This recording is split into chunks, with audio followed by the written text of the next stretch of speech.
Friends, ఈరోజు రొయ్యల curry చాలా రుచికరంగా స్మెల్ రాకుండా ఎలా వండుకోవాలో ఈ వీడియోలో చూద్దాం. ఫస్ట్ రొయ్యలు తీసుకొని పైన ఒక లేయర్ తీసేసి ఇలా శుభ్రం చేసుకొని పెట్టుకోండి. వీటిలో కొద్దిగా ఉప్పు పసుపు వేసుకొని కలుపుకొని పక్కన పెట్టుకోండి, ఎందుకంటే స్మెల్ రాకుండా ఉంటాయి రొయ్యలు. తర్వాత ఒక బౌల్లో హీట్ వాటర్ పెట్టుకొని కలిపిన రొయ్యల్ని అందులో వేసి 1 నిమిషం తర్వాత తీసి వేరొక బౌల్లో వేయండి. ఎక్కువసేపు ఉంచొద్దండి, అందులోనే ఉడికిపోతాయి. అందుకని తర్వాత వేరొక బౌల్ స్టవ్ పైన పెట్టుకొని కర్రీకి సరిపడా ఆయిల్ పోసుకొని ఇందులో కొంచెం జీలకర్ర వేసుకోండి, ఒక బిర్యానీ ఆకు వేసుకోండి, 3 లవంగాలు వేసుకోండి, చిన్న దాల్చిన చెక్క ముక్క వేసుకోండి, ఒక యాలకులు వేసుకోండి.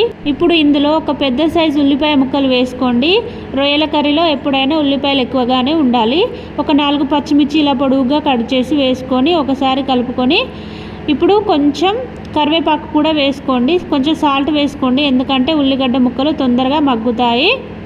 ఇప్పుడు మూత పెట్టుకొని ఒక 5 నిమిషాల తర్వాత ఉల్లిపాయ ముక్కలన్నీ ఇలా వేగిన తర్వాత 1 స్పూన్ అల్లం వెల్లుల్లి పేస్ట్ వేసుకోండి, కొంచెం పసుపు కూడా వేసుకోండి. ఇప్పుడు అల్లం వెల్లుల్లి పేస్ట్ పచ్చివాసన పోయేంత వరకు ఒక 2 నిమిషాల పాటు ఉడికించండి. ఇప్పుడు ఒక 2 టమాటా ముక్కలు వేసుకోండి, రుచికి సరిపడా సాల్ట్ కూడా వేసుకొని మూత పెట్టుకొని టమాటా ముక్కలు మగ్గేంత వరకు ఉడికించండి. ఇలా టమాటా ముక్కలు మగ్గిన తర్వాత ఇందులోనే మనం ముందుగా రెడీ చేసి పెట్టుకున్న రొయ్యల్ని వేసుకొని ఒకసారి కలుపుకొని మూత పెట్టుకోండి. ఆయిల్లో రొయ్యలు అనేటివి కొంచెం ఫ్రై అవ్వాలన్నమాట. ఒక 2 నిమిషాలు ఫ్రై చేసుకున్న తర్వాత ఇందులోనే ఒక 2 స్పూన్ల కారం పొడి వేసుకొని ఒకసారి కలుపుకొని మనకు సూప్ కావాలనుకుంటే వాటర్ కూడా పోసుకోవచ్చు, లేకుంటే అవసరం లేదు. రొయ్యల కర్రీ గ్రేవీతోనే బాగుంటుంది కదా అని నేను సూప్ పెట్టానండి. ఇప్పుడు ఈ సూప్ దగ్గరగా అయ్యేంత వరకు ఇలా ఉడికించండి. ఇందులో కొంచెం ధనియాల పొడి వేసుకోండి, కొంచెం గరం మసాలా పొడి వేసుకోండి. సూప్ మొత్తం చిక్కగా అయ్యాక చివరిగా కొత్తిమీర వేసుకొని ఇంకా స్టవ్ ఆఫ్ చేసుకోండి.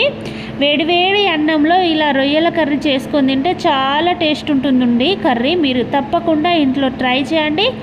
ఎలా ఉందో నాకు కామెంట్ చేయండి. ఇంకా నా వీడియో నచ్చితే నా వీడియోకి ఒక లైక్ చేయండి, నా ఛానల్ని సబ్స్క్రైబ్ చేసుకోండి. Thank you for watching.